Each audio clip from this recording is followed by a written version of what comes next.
Hello, desk. We're back from COTA, Circuit of the Americas. Saw the World Endurance Championship, the American Le Mans Series, and the Porsche IMSA GT3 Cup Challenge by Yokohama. You see that on Drive. But we're back. You know, Drive was very busy at COTA. Had a lot to do. I had no chance for camera time. Well, until I had some Texas girl offer JF a pulled pork sandwich.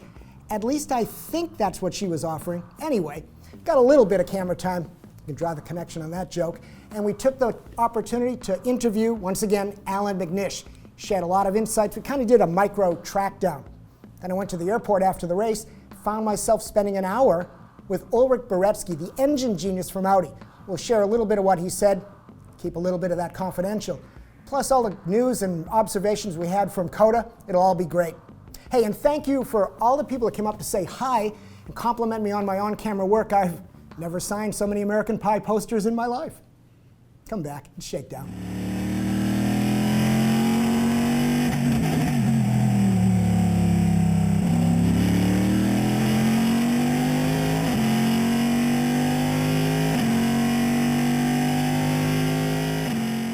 The Circuit America track is awesome. And yeah, I approached it like a cynical New Yorker, but once I got there on site in Austin, Texas, I gotta say, well thought out. The money was well spent. First of all, it was almost like getting checked into a hotel room and realizing, oh my God, I've got a suite. There was room and space for everything, and everything was well thought out with the amenities and the views and all of that. Speaking of views, I mean, it was really hard pressed as I walked the entire track, and they used the long course, to find a bad viewing area, whether it be from the grandstands or even general admission. There was one particular area at the end of the long straightaway where you see the cars coming at mega high speed. The WEC P1 cars were awesome. Heavy passing zone into a low speed configuration where the cars really did their low speed work, but it opened up into two high speed sweepers. So from that one location, you could see a race car do everything it's supposed to do. There were other parts of the track where, again, you got that combination of feelings. From a hospitality and a corporate standpoint, what they built was mega. You know, at the end of the day, this track feels like America's Spa, the new Spa with the FIA configuration. Road America is still the old Spa with that through the woods type feeling and very close and all the things that happened. It rained one day, and that was the other observation. The track surface, if you look very closely, the stones have spaces between the tarmac, and it seemed to hold the water. So the drivers were telling me there is no rain line right now. The surface grip is the same everywhere, so you race the racing line even in the wet. Drive for WEC and drive for ALMS, and they put on a good show. The WEC cars in particular, I don't care what they say, it's all about the P1 cars. And the Audis and the Toyotas were fantastic. The amazing thing about WEC is, unlike what I sense in Grand Am and ALMS and the new Tudor United Sports Car Championship, the speed differential from the P1s at the front of the grid to the GT Am cars at the back was significant. You could see that progression as the race tunneled through some of these fast corners. Balance of performance seems to kind of combine all that. And at the end of the day, that was the other part of the discussion on site. The new Tudor United Sports Car Championship is coming together. They announced a schedule, 12 races, but the way it's going to break up, 11 races for every category, whether it be DP, P2, or the GT cars. And everyone was talking about the acronym. Is it TUSC? Do we call it not TUSC? And of course, I was in a NASCAR meeting and did the joke of why didn't we just call it North American Sports Car Auto Racing? And of course, no one laughed, but that's my acronym. Got it wrong again. Bottom line, all of that stuff led up to the opportunity to sit down with Allan McNish. Here's a guy who's fighting for the championship, person who always shares good insight with us, and we treated it like a little bit of a track down. We talked about the track.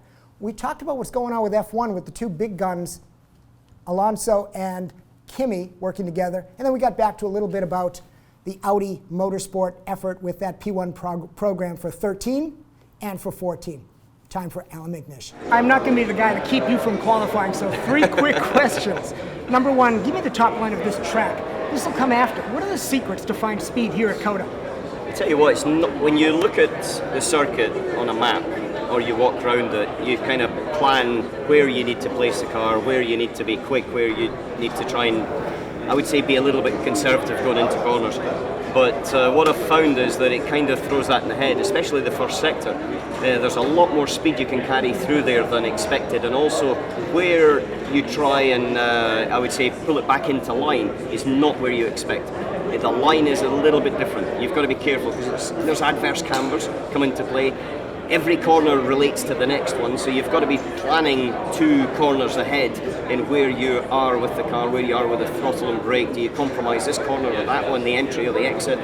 And overall, it's a tricky track. It's not easy. Design or surface, is that a factor? 2, both things. Design is one thing, because that's the cambers and the radiuses and things like that, but also the surface as well, because it's a long circuit and there's slightly different surfaces round and about, but the surface grip build-up is huge. From when we started on Thursday, which was an open test day, it's 2 hours in the morning, 2 hours in the afternoon. From the morning to the afternoon, it was unbelievable. It's like Le Mans from the beginning of the race to the end.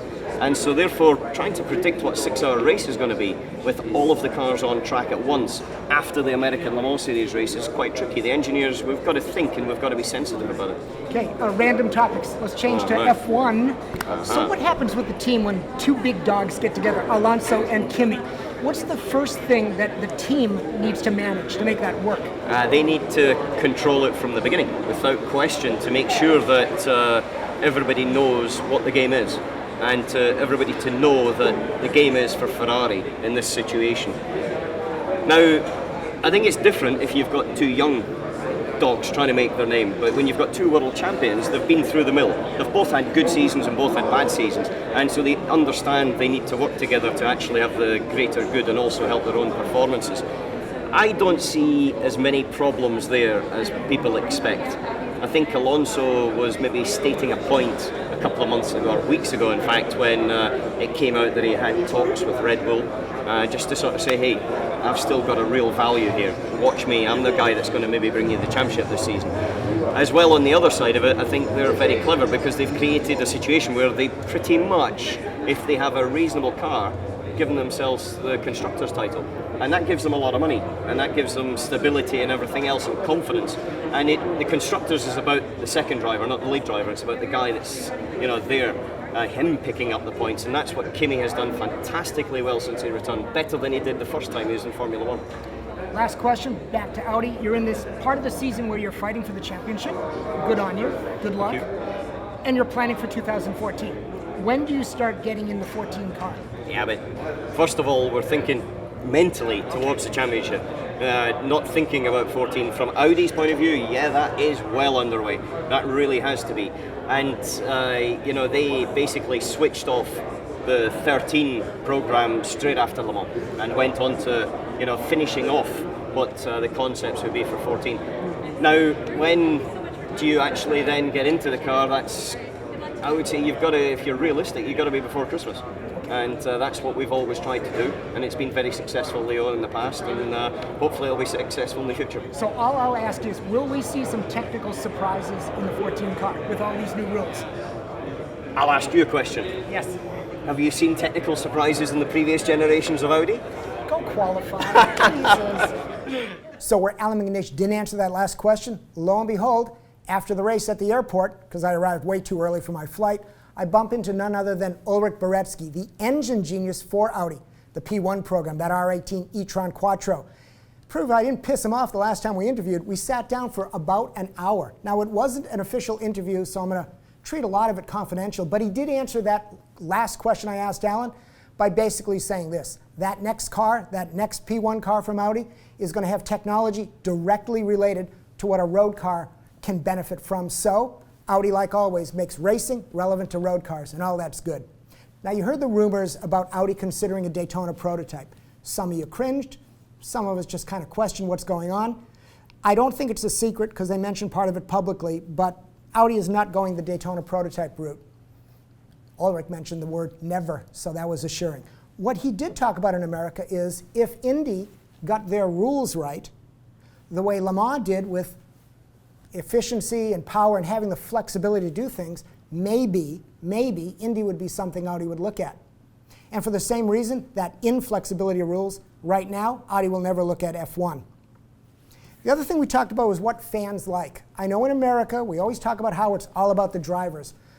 But in Baretsky's eyes, and a little bit in mine, the technology of these cars fascinates people as well, certainly with sports cars. And you could see it with the fans that were at COTA, watching both series, WEC and ALMS. You see it in the ALMS paddock, and I'm sure you're going to see it with the Tudor United Sports Car Championship moving forward. I'm not going to say Tusk. The other thing we talked about was balance of performance. At the end of the day, guys like Baretsky, who love to design great and excellent technology, think BOP is BS. If you exceed and you excel, let it win, let it perform on the track.